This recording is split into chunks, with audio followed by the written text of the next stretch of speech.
The only actual cure for MDS is a bone marrow stem cell transplant. And that's where we are heading. So once my donor has been approved, or once we know who the donor, or if the donor is going to be a match, then that transplant will completely reset my system. And when I say my system, I'm talking about my complete system. And I'll explain now why.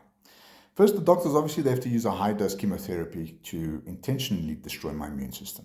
Okay, my faulty blood-making factory. The guards. We've got to replace the whole bunch. After that chemo, we'll get the transfusion, and that's when my healthy stem cells from my donor, those new cells will be infused into my bone marrow, and they will be responsible for starting to produce new blood cells. They will basically take over the factory, and they'll start producing perfectly healthy blood cells, hopefully. Okay, so that's what we're looking for. And I want to be completely honest, this road to this cure, it's very intense. After the transplant, my immune system will drop to zero. It will be non-existent. I won't have an immune system anymore. I'll have to spend weeks in a high care isolation facility, all because I have to prevent infections. I'm so vulnerable. I'm a newborn. I'm literally a newborn, okay? The biggest risks involved here with this infection part is the one called graft versus host disease, or GVHD.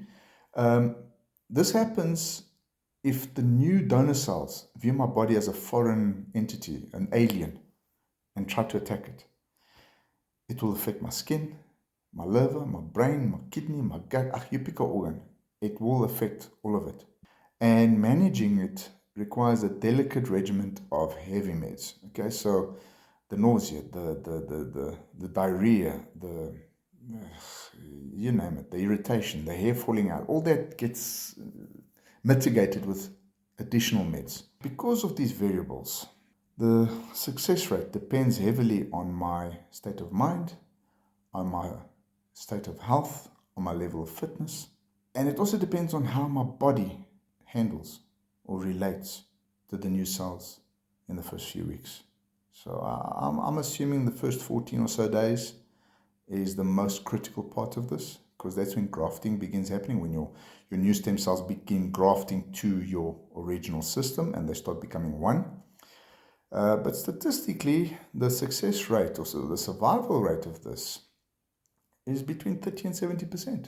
That's the reality. Obviously, it depends on the various factors, health being one of them, your fitness level, your mindset.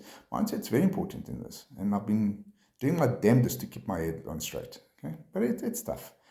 And also because of that, my medical team, they've got a huge job on their hands because they've got to tailor the meds specifically to my needs.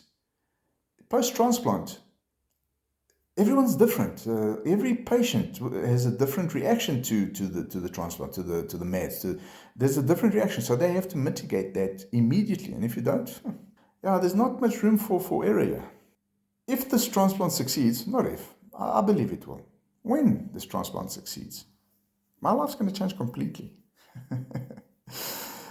It means I'll be reborn. In layman's terms, do you know what a dolphin looks like? Have you ever felt its skin? It's going to be me. Smooth as a baby's butt.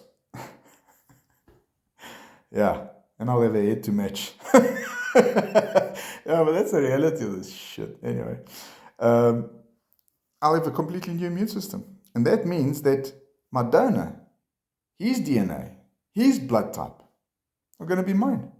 I'm going to share something with somebody else. So if I need to commit any crimes, I should do them right now. Because once it comes to doing the DNA testing, I'll be off the hook. They won't be able to match me. So this is my time to shine. I'm just joking. We've got to make fun of these things. After the transplant, the first year, I think the first 100 days are the most critical. But once you've got through that, the first year requires a lot of isolation, personal isolation. So I'll be wearing masks. I'll have to avoid crowds, visitations, family and that. It's going to be limited. And, that's a burden. That's a burden to carry because, look, luckily modern technology, we got the phones, we can speak to one another, video call, whatever. We got those facilities. But I mean, can you just imagine, it's going back to COVID times. Actually, it just hit me. I'm going back to COVID times, isolation. And this is all because I need to protect my system. It takes a long time to get the energy back. But for me, I think ultimately it means getting my life back, free of MDS, free of cancer. That's what it means for me. It's a process, but mostly it's a journey. That's what I'm picking up a lot. It's a massive mountain to climb.